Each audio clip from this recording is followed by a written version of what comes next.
Bringing their venerable SUV into the current crossover world, Nissan has reinvented the Pathfinder for the modern family. There are three companies which dominate the minivan segment, and Nissan isn't one of them. Though the Quest represents, its sales languish, along with the Kia Sedonas, as America's sliding door family hauler of last resort. Which brings us to this vehicle. It's called the Pathfinder, but it has little to do with the swashbuckling truck frame model you've known for over 25 years. With this all-new 4th generation model, Nissan wants you to come see the softer side of Pathfinder. For me, I felt like I had gone back to my main vacation last summer when I took the Infiniti JX on a trip. They're corporate siblings, and the differences between the two are negligible. As a nod to the Pathfinder's past, Nissan fits it with what they call an all-mode 4x4i system, allowing you to choose between two-wheel drive, auto four-wheel drive, which balances power between the front and rear as the need arises, and a four-wheel lock mode for full-time operation. In the Infiniti, this knob would allow you to choose transmission settings spanning from snow to eco to sport.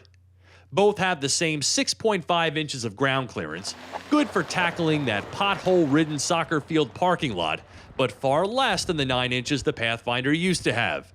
Approach, departure, and ramp angles have been correspondingly reduced. Welcome to what Nissan dubs the next-gen SUV. Though the new Pathfinder still seats 7, it does it much better, with more comfort and improved convenience. Now, for most car shoppers, this Pathfinder will be more practical.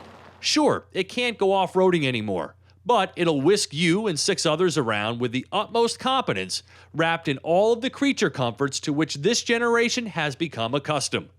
The goal of the modern crossover is to make your already stressed-out life easier when it comes to hauling the kids around, and the Pathfinder is fully on point in accomplishing that. The second-row seats slide with the ease of one hand, allowing for a wide-open step into the third row, a spacious area with ample head and legroom with the added benefit of reclining seats. If you take your Pathfinder all the way to Platinum Premium status like this one, you'll also get the airiness of the dual panorama moonroof, heated rear seats, dual DVD screens, and tri-zone auto climate control. The second-row seats also slide and recline, though the same issue we had in the JX we had here, an uncomfortable middle seat position. The kid that draws the short straw will end up there. And of course you need cargo room, which is still usable with all the seats up and really generous with them folded, an action performed with similar stress-free ease.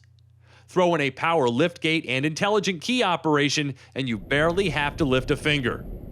From a driving perspective, the Pathfinder's 3.5-liter V6 feels really strong and generates 260 horsepower. Now, where its competitors use 6-speed autos, Nissan buys themselves another 1MPG with the use of a CVT transmission. And it's about as good as they come, so it shouldn't scare you away. With it, this 4-wheel drive gets 19 mpg city, 25 highway. It can also tow 5,000 pounds. The Pathfinder is smooth, quiet, and relatively nimble for its size. There's also a full pantry of safety and convenience features, with the highlights being the around view monitor, so helpful in busy parking lots.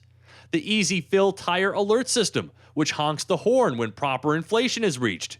Remote start, a highly capable Navi, and heated and cooled front seats with memory.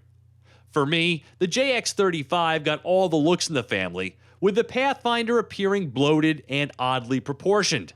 It also gets crazy expensive when fully optioned, with this chock-full tester coming in at $44,795.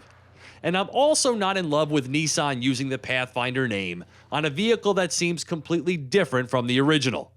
Still in all, it's yet another excellent 3-row, do-it-all kind of wagon that families with enough cash will surely appreciate. For Drive Time, I'm Steve Hammis.